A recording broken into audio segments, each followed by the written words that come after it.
saya The Julia Channel.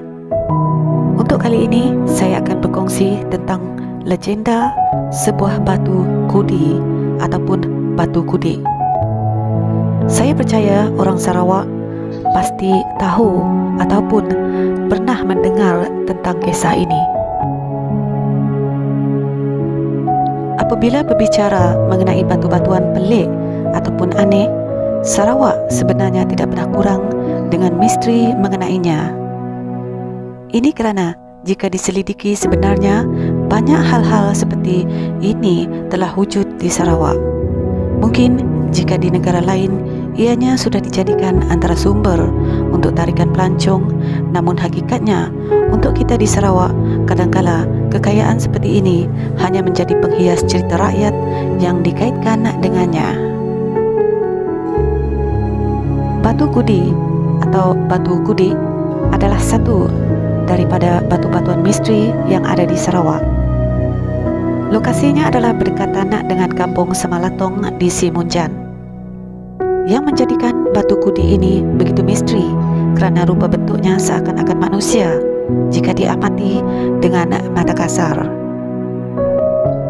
Di dalam menyingkap misteri batu kudi ini sebenarnya dikatakan mempunyai berkaitan dengan sumpahan kepada satu rumah panjang suatu ketika dahulu. Kisahnya begini. Beratus-ratus tahun dahulu diceritakan ada sebuah rumah panjang yang terletak tidak jauh dari kampung Semalatong sekarang sedang berpesta-pesta. Dikatakan pada waktu itu penduduk kampung sedang meraihkan satu majlis perkahwinan pasangan Uda dan Dara, yang mana persandingan mereka diadakan secara besar-besaran. Sudah menjadi lumrah, biasanya majlis persandingan akan diadakan beberapa hari. Dan kerana itulah dikatakan pada majlis persandingan ini segala bentuk makanan maupun minuman adalah melimpah ruah.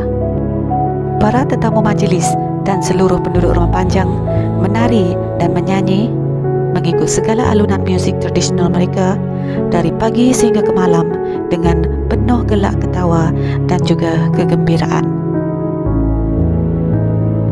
Di dalam pada itu, di sebalik segala majlis yang melimpah ruah, ada seorang nenek tua dan cucunya yang yatim piatu tidak dijemput untuk datang ke majlis perkahwinan tersebut.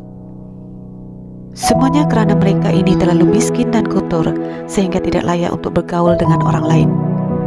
Apa yang mampu dilakukan oleh kedua-duanya hanyalah mendengar segala gelak ketawa mereka semua dari jauh sambil menghidu segala bau-bauan masakan yang menyelerakan. Ada satu ketika diceritakan cucu kepada nenek tua ini terlalu lapar sehingga meminta neneknya yang tua itu untuk mengambil sedikit makanan yang banyak di majlis perkahwinan tersebut. Dek kerana mengasihani cucunya, maka nenek tua itu pun menuruti permintaan cucunya. Maka dibawanya bersama cucunya itu untuk mendekati rumah panjang tersebut dan memohon belas ihsan mereka agar memberikan sedikit makanan untuk pengalas perut. Namun sebaliknya yang berlaku, kerana kedatangan nenek tua dan cucunya yang berpakaian daif itu telah menjadikan satu masalah kepada penduduk kampung. Kedua-duanya dihina dan dicaci kerana mereka miskin dan ada yang sanggup menghalau mereka seumpama anjing kurap. Maka berlalulah kedua-duanya pulang ke rumah mereka nun jauh di hujung kampung tanpa mendapat sedikit makanan pun. Hendak dijadikan cerita, oleh kerana kecewa diperlakukan sedemikian rupa, dikatakan sebelum nenek tua dan cucunya meninggalkan rumah panjang tersebut, cucunya sempat membuka bajunya dan terus memakaikan baju tersebut ke atas seekor anjing. Anjing yang tidak biasa dipakaikan baju sudah tentu akan memberontak dan akhirnya berlari ke dalam rumah panjang tersebut.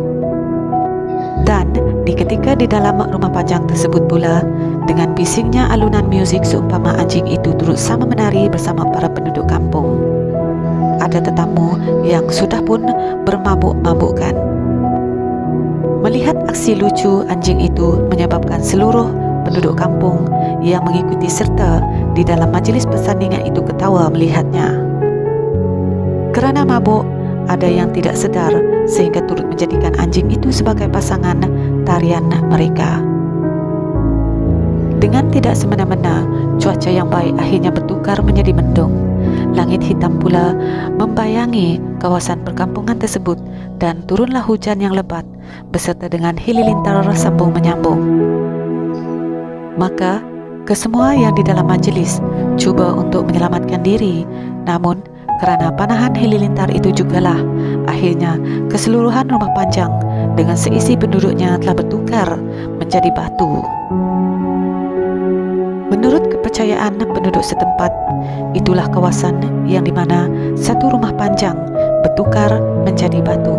Batu Kudik nama diberi kerana di dalam dialek tempatan, kudi atau kudik bermaksud satu malapetaka yang akan berlaku kerana mentertawakan sesuatu yang tidak harus ditertawakan.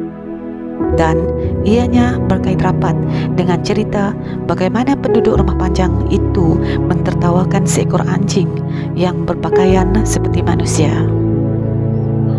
Itulah cerita legenda Batu Kudik yang diperturunkan dari satu generasi ke satu generasi yang lain di kampung Semelatong.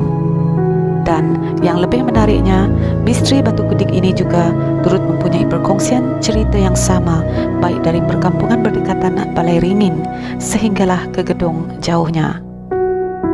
Walaupun tiada kajian yang mampu membenarkan kejadian benar-benar berlaku atau tidak, namun apa yang ada di Batu Kudik yang mana ada susuk seakan-akan wajah maupun badan manusia tetap menyimpan misteri yang tersendiri. Apa yang pasti, di dalam penceritaan cerita legenda ini mempunyai maksud tersirat yang boleh dijadikan pedoman kepada kita semua di dalam kehidupan seharian kita. Antaranya adalah usah sesekali kita memandang hina kepada mereka yang miskin hanya kerana kita sudah mempunyai segalanya. Semoga cerita ini dapat memberikan kita pengajaran. Sekian.